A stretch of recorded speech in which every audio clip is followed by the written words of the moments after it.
मनामध्ये जिद्द आणि चिकाटी जर असेल तर तुम्ही किती मोठं यशाचं डोंगर पार करू शकता। याचंच उदाहरण म्हणजे वाशिम जिल्ह्यातील एका छोट्याशा गावातून येणारा आकाश चव्हाण आहे। आकाश चव्हाण याची नुकतीच जी प्रो कबड्डीमध्ये निवड झाली आहे। सुरुवातीला मातीमध्ये खेळणारा आकाश चव्हाण जो आहे तो आता प्रो कबड्डीच्या 11व्या सीझनमध्ये जे आहे ते मॅटवरती आता कबड्डी खेळणार आहे आणि नक्कीच त्यामुळे महाराष्ट्राचा देखील या ठिकाणी जो मान आहे तो मान या ठिकाणी वाढवणार आहे। आपल्यासोबत स्वतः आकाश आहे। भाऊ, काय सांगाल, कशा पद्धतीने तुमची निवड झाली या संदर्भात थोडक्यामध्ये? नमस्कार सर, माझं संघाचं नाव आहे जय शिवलाल देवटाणा।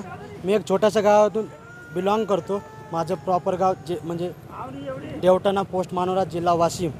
मी आधी खूप 10 ते 15 वर्षापासून मी मेहनत करत आहे। तुम्हाला पण माहीत आहे सर, कबड्डी हा विषय किती हार्ड आहे। तर मी सहज म्हणजे सलग 10 ते 15 वर्ष मेहनत करत आहे।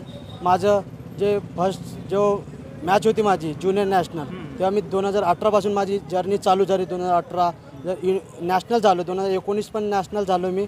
मग 2020 युनिव्हर्सिटी खेळलो आणि 2022 आणि 24 सिनियर नॅशनल खेळलो।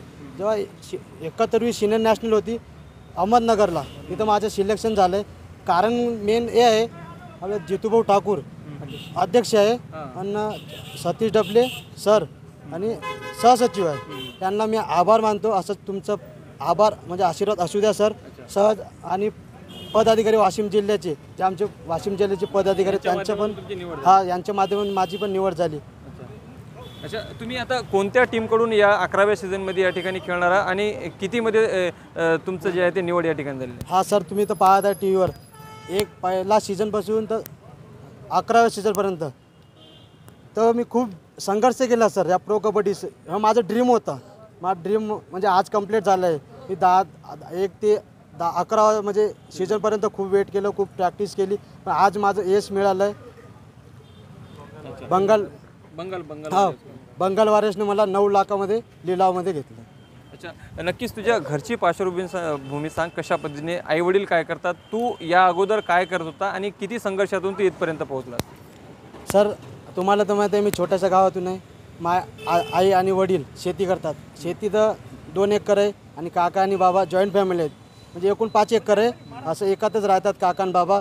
काका आणि बाबा म्हणजे शेतच सांभाळतात। काकाने आणि बाबांना म्हटलं, आकाश म्हणे तुला जे काही करायचं आहे ते 4 ते 5 वर्षामध्ये तू करून दाखव आणि काहीतरी वेगळा करून दाखव। हे चिकाटीनं आणि मेहनतीनं मी काहीतरी आपल्या समाजाचं नाव आणि पूर्ण महाराष्ट्राचं आणि देशभरात मी नाव करून दाखवलं आणि आईबाबाला खूप अभिमान वाटतो। नक्कीच आईवडिलांचा कुठेतरी पाठिंबा होता, त्यामुळेच हे सगळं संघर्ष तू पेलू शकलास आणि आज यशाच्या शिखरावर पोहोचला आहेस। आजवर जे आहे ते 10 सीझन पार पडले, 11वं सीझन तू पाहतोय। जवळपास 10 सीझन तू घरी बसूनच टी व्हीवर बघितला असशील। अनेक खेळाडू जे आहे ते तुझे आवडते असतील, मात्र आता तू त्या स्क्रीनवर दिसणार आहे आणि आता अनेक लोक तुला घरी बसून टी व्हीवरती बघणार आहे। हा आनंद मनामध्ये कशा पद्धतीने भरून दिसून येतात? आनंदाचं सर खूप आहे, सांगू नाही शकत।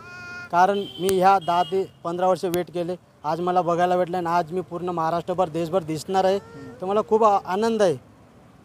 अच्छा, नक्कीच आपण पाहू शकतो की वाशिम जिल्ह्यातील एक छोटासा तांडा आहे देवटाणा। या तांड्यातून आकाश चव्हाण बिलॉंग करतो आणि आता त्यांनी मेहनतीमध्ये सातत्य ठेवलं। घरच्या कुटुंबियाचं त्याला जे आहे ते या ठिकाणी पाठबळ मिळालं, त्याचमुळे जे आहे तो या ठिकाणी यशाला त्यांना गवसणी घातली आहे आणि अनेक त्याचे जे प्रशिक्षक आहे आणि निवड समितीचे लोक आहेत त्यांचा देखील त्याला पाठिंबा मिळाला, त्यामुळे त्याची निवड झाली आहे। मात्र आता दररोज जे आहे ते जे 10 सीझन झालेले आहे प्रो कबड्डीचे, घरामध्ये टी व्हीवर जे बसून बघणारा आकाश चव्हाण आता स्वतः त्या टी व्ही स्क्रीनमध्ये महाराष्ट्रातील प्रेक्षकांना, देशभरातील प्रेक्षकांना जे आहे ते बंगाल वॉरियर्सकडनं आता खेळताना दिसून येणार आहे। लोकशाही मराठीकरता मी ज्ञानेश्वर पवार, नागपूर।